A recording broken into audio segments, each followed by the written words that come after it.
Hello, hello. I hope everybody's doing fantastic. It's been officially 1 week out of surgery for my L5S1 laminectomy and discectomy.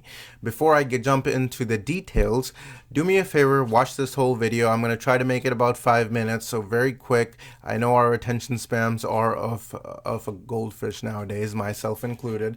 So again, going to be a short video. I'm trying to hit my watch hours. I really appreciate all the subscribers that I've gotten, and I would really appreciate and love if you'd watch the whole video. It would do me a real solid. So let's get into it. I was released on the 28th of August. I ended up staying 4 days in care because there was a slight complication. Now, this complication is very common. 1 in 17% in spinal surgeries, there can be a dural tear. So basically, there was what my neurosurgeon thought was a tear in my dura. She wanted to err on the side of caution, and she kept me on bed rest as well as admitted for 4 days.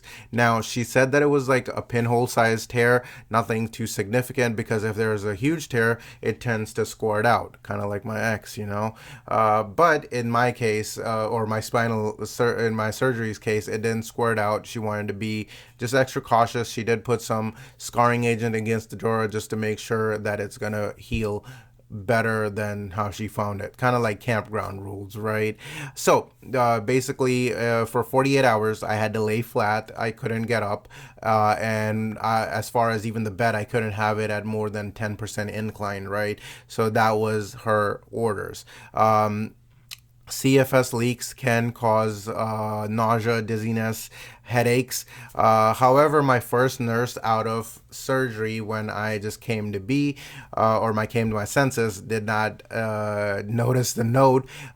He actually let me stand up to pee because I couldn't urinate. I mean, still because of the medications, I have a lot of issues, or I have to force myself to pee, right?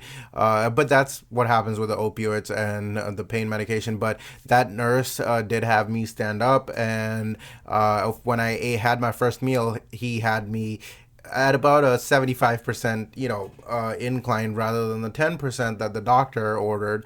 But thankfully, I did not have any headaches. I did not have any nausea or any of the symptoms of CFS. That's what basically is the leak from the dura that causes intense headaches and stuff of that nature. But the second nurse definitely caught on to that, and she was like, no, you're not gonna get up, you're not gonna do this, so let's just be super super cautious. So from like that point on, I just pretty much laid flat, did not even raise up more than 10 feet, 10 degrees to even eat, right? So that was that.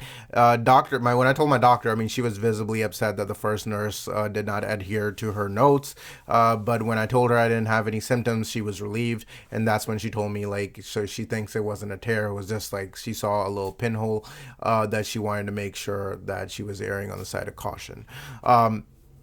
Other than that, my gripe with the hospital was that it took me 20 hours. I was in the ICU for 20 hours after my surgery just to find a room and a bed. They were giving out rooms, and then all of a sudden they stopped when it came to my turn. So I didn't get a room until 20 hours or 20 hours or so later after my surgery, which is odd because that's not how it is supposed to be after a spinal surgery. I mean, I was on a stretcher for almost 20 hours, super uncomfortable, super painful.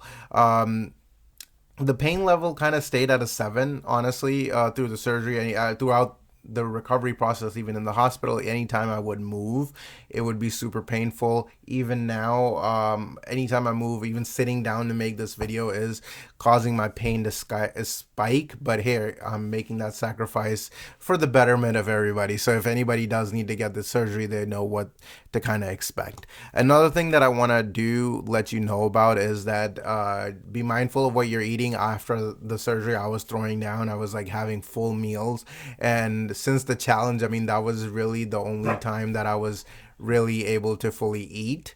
But yeah, that's gonna lead you to be constipated just because you're taking those heavy opioids. So I didn't get to have a bowel movement up until maybe the 6th day, and I mean, like, I had to use an enema. Like, that's how backed up I was. It was some tough shit, pun intended.